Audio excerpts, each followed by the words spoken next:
Hello everyone and welcome back. हम पढ़ रहे थे चैप्टर नंबर 1 इंडियन इकोनॉमी का, और इंडियन इकोनॉमी का जो हम पढ़ रहे थे चैप्टर 1, उसमें हम Indian economy on the above of independence, जिसमें हम तीनों सेक्टर के बारे में बात किए, एग्रीकल्चर सेक्टर, इंडस्ट्री सेक्टर और फॉरेन सेक्टर। अब हम थोड़ा सा और आगे चलेंगे।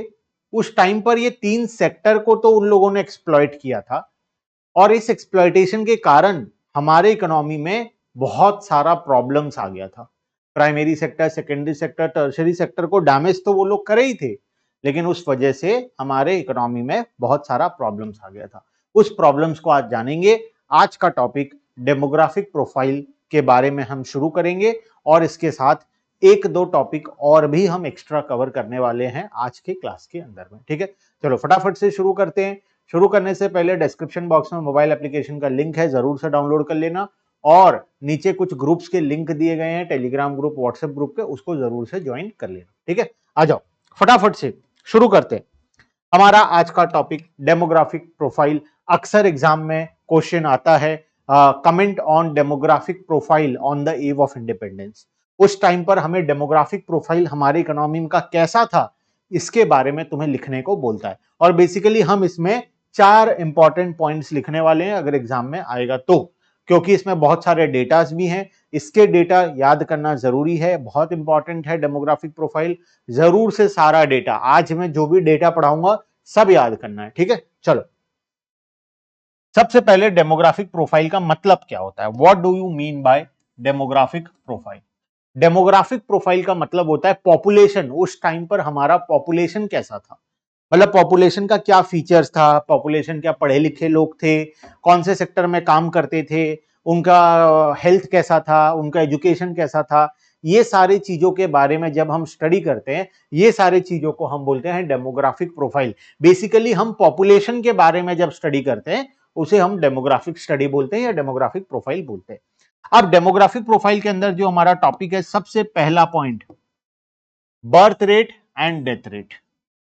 उस टाइम पर हमारे इकोनॉमी का birth rate and death rate दोनों बहुत हाई था।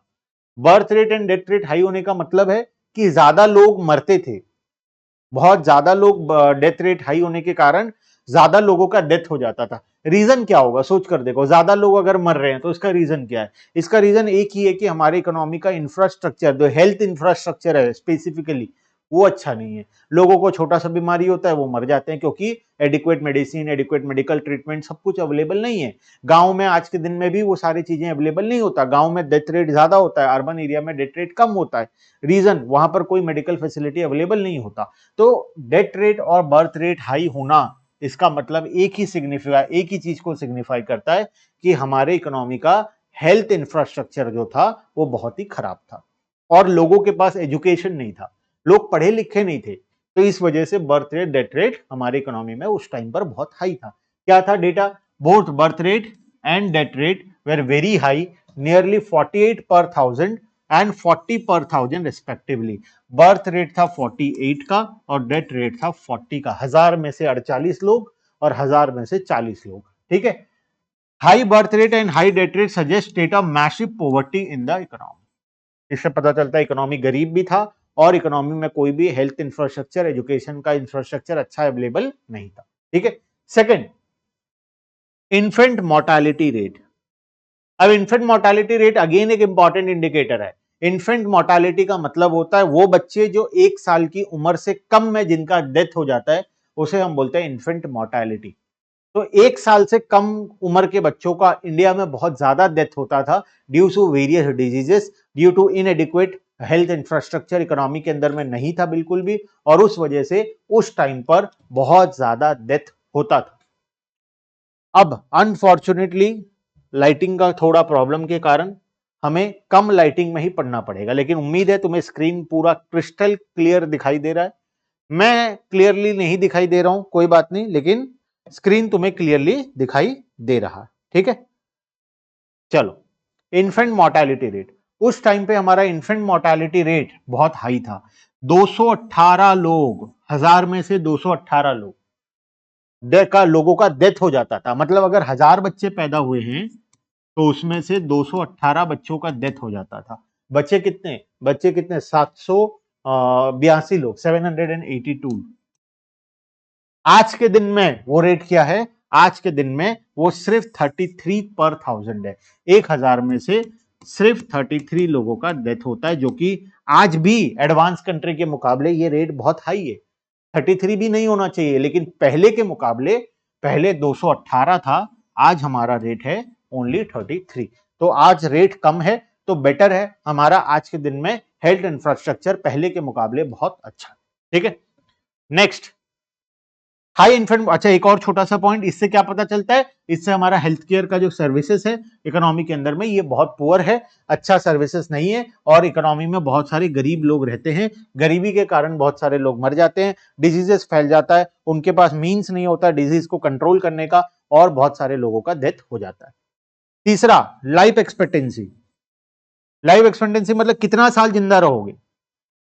पहले क्या था पता है, पहले सिर्फ 32 साल था, लोगों को लगता था 32 साल के हो गए बस, अब काम खत्म, अब चलो स्वर्ग सिधार जाते, स्वर्ग या नर्क जो भी, क्योंकि उस टाइम पर लाइफ एक्सपेक्टेंसी कितना था, 32 साल, सिर्फ 32 ईयर्स, मतलब लोगों का 32 ईयर्स में डेथ हो जाता था, approx on an average 32 years. ऐसा नहीं कि हर आदमी 32 साल में मर जा रहा है, 32 हो गया तो मतलब मरना ही है, ऐसा नहीं है, 32 से ज्यादा कुछ लोग जीते थे, बहुत लोग जल्दी मर जाते थे। मतलब इससे पता चल रहा है कि बहुत फ्रीक्वेंट डेथ होता था इकोनॉमी के अंदर में, लोगों का फ्रीक्वेंटली डेथ हो जाता था। फ्रीक्वेंट डेथ होने का मतलब बिना कोई हेल्थ होगा। आज भी सोचो, सारे हॉस्पिटल्स को अगर हटा दिया जाए तो कोई भी छोटा सा इंसिडेंट हुआ डेथ हो गया, कोई एक छोटा सा डिजीज हुआ डेथ हो गया, बुखार हुआ दवाई नहीं मिला डेथ हो गया। तो बेसिकली उस टाइम पर हालत कुछ ऐसा था। आज के दिन में लाइफ एक्सपेक्टेंसी कितना है, 69 ईयर्स, ऑलमोस्ट डबल से भी ज्यादा। पहले 32 ईयर्स, आज 69। इसीलिए तो पहले के जमाने में 10-12 साल में शादी कर देते थे, 18-19-20 साल में 4-5-6 बच्चे हो जाते थे, तो और 32 साल में स्वर्ग सिधार जाते थे। ये सिस्टम था। 30-32 साल का लोगों को लगता था लाइफ है, तो 10 साल में शादी कर लो और बाकी काम सब खत्म होते होते अपने आप मरने का टाइम आ जाएगा। लेकिन आज लाइफ एक्सपेक्टेंसी 69 ईयर्स है। इस वजह से आज 25, 26, 23 के बाद 30 साल तक लोग शादी करते हैं, इनफैक्ट 30 के बाद भी करते हैं, बिकॉज लाइफ एक्सपेक्टेंसी बहुत ज्यादा इंक्रीज हो गया। ठीक है, low life expectancy reflect lack of health care facility, lack of awareness as well as lack of means to avail them. Clear है। आखिरी point number 4, literacy rate. Literacy rate उस time पर हमारे इकोनॉमी में बहुत डाउन था। What do you mean by literate? Literate का मतलब होता है वो इंसान जो किसी भी एक लैंग्वेज को या तो पढ़ सकता है, समझ सकता है, उसे हम लिटरेट बोलते हैं। अगर तुम कोई एक लैंग्वेज, चाहे वो कोई भी हो, जरूरी नहीं है इंग्लिश हो, any language, any language you can read, right, understand. अगर तुम ये तीनों काम कर सकते हो, पढ़ सकते हो, लिख सकते हो, समझ सकते हो, तो तुम एक लिटरेट हो, चाहे वो कोई भी लैंग्वेज हो, चाहे वो देसी लैंग्वेज हो, विदेशी लैंग्वेज हो, या कोई भी हो। तो उस टाइम पर सिर्फ 16% लोग ऐसे थे जो किसी एक लैंग्वेज को पढ़ सकते थे, समझ सकते थे, बाकी के लोग नहीं कर सकते। तो उस टाइम पर जो हमारा लिटरेसी रेट हुआ करता था वो भी बहुत कम हुआ करता था। उस टाइम पर सिर्फ 16% का हमारा लिटरेसी रेट था। ओनली 16% हमारा लिटरेसी रेट उस टाइम पर हुआ करता था, और वो भी फीमेल लिटरेसी का बात करें तो वो सिर्फ 7% था। 16 ओवरऑल था, 7% फॉर फीमेल था। इसका मतलब सोच कर देखो, out of 100% of the population only 16% लोग ऐसे हैं जो किसी एक लैंग्वेज को पढ़ सकते हैं, समझ सकते हैं, लिख सकते हैं। तो बाकी के लोग, ऐसा नहीं कि ये 16% लोग सिर्फ इंग्लिश का बात हो रहा है, कोई भी लैंग्वेज, चाहे वो हिंदी हो, उड़िया हो, मराठी हो, बंगाली हो, कोई भी लैंग्वेज हो, एक बेसिक सा लैंग्वेज अगर वो पढ़ नहीं सकते, समझ नहीं सकते, लिख नहीं सकते, तो इंडिया कितना ज्यादा बैकवर्ड था, सोशल बैकवर्डनेस कितना ज्यादा था, इकोनॉमिकल बैकवर्डनेस कितना ज्यादा होगा, ये तुम अनुमान यहां से लगा सकते हो। तो डेमोग्राफिक प्रोफाइल के अंदर हम 4 चीजों के बारे में पढ़े, high birth rate and death rate, life expectancy, infant mortality rate, and आखिरी वाला हमारा था लिटरेसी रेट। ये चारों को मिलाकर हमारा डेमोग्राफिक प्रोफाइल बनता है इकोनॉमी का। ठीक है, आ जाओ next. Again, one of the important topic, occupational structure on the eve of independence. उस टाइम पर लोग क्या काम करते थे, इंडिपेंडेंस के टाइम पर लोगों का काम क्या था। हम तो जानते हैं मेजॉरिटी ऑफ द लोग एग्रीकल्चर करते थे क्योंकि इकोनॉमी में और कोई जॉब अपॉर्चुनिटी था नहीं। तो आओ देख लेते हैं कौन से सेक्टर में कितने प्रतिशत लोग काम करते थे। सबसे पहले अगर हम बात करें 1951 का डेटा है प्राइमरी सेक्टर का। प्राइमरी सेक्टर मतलब एग्रीकल्चर एंड रिलेटेड सेक्टर, जो एग्रीकल्चर से रिलेटेड सेक्टर होता है वहां पर 72.7% ऑफ द पॉपुलेशन, मतलब 3/4 ऑफ द पॉपुलेशन कहां काम करता था, प्राइमरी सेक्टर में। क्योंकि majority of the area rural area था, मेजॉरिटी ऑफ द एरिया में और कोई जॉब अपॉर्चुनिटी नहीं था, लोग मजबूरी में क्या करेंगे, प्राइमरी सेक्टर में ही काम करेंगे। तो 72.7% लोग प्राइमरी सेक्टर में उस टाइम पर काम करते थे। सेकेंडरी सेक्टर का बात करें तो सेकेंडरी सेक्टर में सिर्फ 10.1% का एम्प्लॉयमेंट था। इससे पता चलता है कि हमारे इकोनॉमी में कोई भी ढंग का सेकेंडरी सेक्टर अवेलेबल नहीं था, कोई भी बड़ा मैन्युफैक्चरिंग एक्टिविटी इकोनॉमी के अंदर में नहीं होता था। जो छोटे मोटे फैक्ट्रीज थे वो मिलकर 10% लोगों को जॉब प्रोवाइड कर पाते थे। और आखिरी टर्शरी सेक्टर के अंदर में हमारा जो जॉब था वो 17.2% का था। तो सब मिलाकर हमारा 100% हो जाता है। पहला वाला सबसे हाईएस्ट 72.7%, सेकेंडरी सेक्टर में 10.1% और टर्शरी सेक्टर में 17.2%। ये तीनों डेटा को याद रखना है, again one of the important data में से एक है। ठीक है, चलो तो ये तो मेरे हिसाब से क्लियर है। ऑक्यूपेशनल स्ट्रक्चर में कौन से सेक्टर में कितने काम करते थे, प्राइमरी में कितने, सेकेंडरी में कितने, टर्शरी में कितने। आओ अब देखते हैं इकोनॉमी में उस टाइम पर ऑक्यूपेशनल स्ट्रक्चर से हमें क्या क्या समझ में आता है। ऑक्यूपेशनल स्ट्रक्चर के बारे में बेसिकली हम तीन इंपॉर्टेंट पॉइंट्स को पढ़ने जा रहे हैं। सबसे पहला पॉइंट है एग्रीकल्चर का। एग्रीकल्चर, उस टाइम पर लोगों के लिए एग्रीकल्चर एक प्रिंसिपल सोर्स ऑफ ऑक्यूपेशन था। 72.7%, मजाक नहीं होता, 72.7% लोग सिर्फ और सिर्फ एग्रीकल्चर रिलेटेड एक्टिविटी में एम्प्लॉयड थे। तो प्रिंसिपल सोर्स ऑफ ऑक्यूपेशन जो लोगों का था उस टाइम पर वो एग्रीकल्चर था। तो the principal source of occupation on the eve of independence about 72.7% of the working population was engaged in primary sector with agriculture is the principal component, जिसमें एग्रीकल्चर सबसे प्रिंसिपल कंपोनेंट था। Percentage of population dependent on agriculture is much less in advance countries. 72.7% था तो क्या हो गया, बहुत कुछ हो जाता है। एडवांस कंट्रीज को देखो, बाकी कंट्रीज को, वहां पर बहुत कम प्रतिशत लोग ऐसे हैं जो एग्रीकल्चर के ऊपर डिपेंडेंट है। अदर सेक्टर्स बहुत ज्यादा डेवलप्ड है, जैसे कि एग्जांपल ले लें इंग्लैंड एंड यूएसए 2%, हम है 72.7, 70% भी माइनस कर दे तब भी हम आगे ही रहेंगे, क्योंकि इंग्लैंड और यूएसए में कितने परसेंट लोग थे, ओनली 2% लोग एग्रीकल्चर करते थे, बाकी सब सेकेंडरी और टर्शरी सेक्टर में एम्प्लॉयड थे। Japan 12%, Germany 4%। तो सोच कर देखो हम कहां हैं, 72.7%, और बाकी कंट्रीज कहां है, 2%, 12%, 4%, हम है 72.7% में। तो हमारा इकोनॉमी इसीलिए एग्रीकल्चरल इकोनॉमी था on the time of independence. 1947 1950 के आसपास हमारे पास कोई काम नहीं होता था, हम सब मिलकर एग्रीकल्चर ही करते थे उस टाइम पर। This established backwardness of the Indian economy at the time of independence. Second आते हैं इंडस्ट्री के ऊपर। इंडस्ट्रीज बहुत इंपॉर्टेंट है ग्रोथ एंड डेवलपमेंट के लिए। क्यों इंपॉर्टेंट है, इंडस्ट्री का होना बहुत जरूरी है, क्योंकि इंडस्ट्री होगा तो उसी से ग्रोथ एंड डेवलपमेंट आएगा।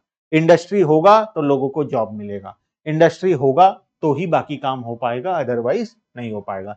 Industry N insignificant source of employment, insignificant source of occupation, क्योंकि उस टाइम पर सिर्फ 10.1% लोग इंडस्ट्रीज में थे, बाकी लोग नहीं थे। इंडस्ट्री का होना बहुत जरूरी था, हमें इसको ग्रो करना बहुत जरूरी था, अदरवाइज हमारा इकोनॉमी कभी ग्रो नहीं हो पाता। और आफ्टर इंडिपेंडेंस हम इंडस्ट्रीज के ऊपर फोकस किए और हमारा ग्रोथ एंड डेवलपमेंट हुआ था।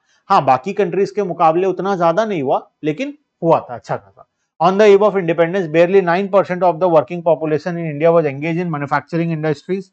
इंडस्ट्री में मैन्युफैक्चरिंग की बात करें तो 9%, mining etcetera, as against 32% in USA. देखो एडवांस कंट्रीज का देखो परसेंटेज, यहां पर हम 72.7 थे और बाकी लोग 2-3-5% में थे, लेकिन इंडस्ट्री में आए तो अपोजिट हो गया। हम 10% में हैं, यूएसए में 32%, इंग्लैंड में 42%, जापान में 39%। इस प्रकार से लोग एग्रीकल्चर इंडस्ट्रीज के ऊपर डिपेंड। इसका मतलब समझ में आता है ना, यूएस में, इंग्लैंड में, जापान में मैन्युफैक्चरिंग एक्टिविटी बहुत ज्यादा होता है। वहां पर लोगों का एक ही काम है, मैन्युफैक्चरिंग एक्टिविटी। वहां पर लोगों के पास जॉब अपॉर्चुनिटी है, बहुत सारा इंडस्ट्रीज है। It further proves how backward Indian economy was at the time of independence. Next और आखिरी पॉइंट आज के लिए, insignificant transition from agriculture to industry. हमें क्या करना था? हमारा ऑब्जेक्टिव था एग्रीकल्चर से लोगों को उठाकर इंडस्ट्रीज में लाना, क्योंकि अगर एग्रीकल्चर से इंडस्ट्रीज में नहीं जाएंगे तो ग्रोथ एंड डेवलपमेंट नहीं होगा। 72.7% लोग एग्रीकल्चर में, इंडस्ट्री में सिर्फ 10% है। तो एग्रीकल्चर से लोगों को बाहर निकालना है और इंडस्ट्रीज में ले जाकर पटक देना है। ठीक है, देखो, insignificant transition from agriculture to industry. लेकिन हम ऐसा कर नहीं पाए थे। हम चाहते थे ऐसा करना, लेकिन ऐसा हो नहीं पाया था, क्योंकि इंडस्ट्रीज ही नहीं था। जॉब अपॉर्चुनिटी नहीं होगा तो लोग एग्रीकल्चर छोड़ेंगे नहीं, एग्रीकल्चर छोड़ेंगे नहीं तो वहां कभी आएंगे नहीं। तो क्या कर सकते हैं बताओ? Transition of workforce from agriculture to industry makes the economic take off, but in case of Indian economy it was absent.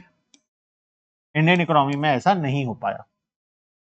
कुछ एरिया थे, जैसे कि मद्रासा प्रेसिडेंसी, बॉम्बई बेंगल का मद्रासा प्रेसिडेंसी, मतलब अभी के हिसाब से तमिलनाडु, आंध्र प्रदेश, केरला और कर्नाटका, ये चार चीजों को मिलाकर मद्रासा प्रेसिडेंसी बनता है। तो उस टाइम पर ये जो मद्रासा प्रेसिडेंसी था, वहां पर थोड़ा ग्रोथ एंड डेवलपमेंट आया था, वहां पर थोड़े इंडस्ट्री सेटअप हुए थे।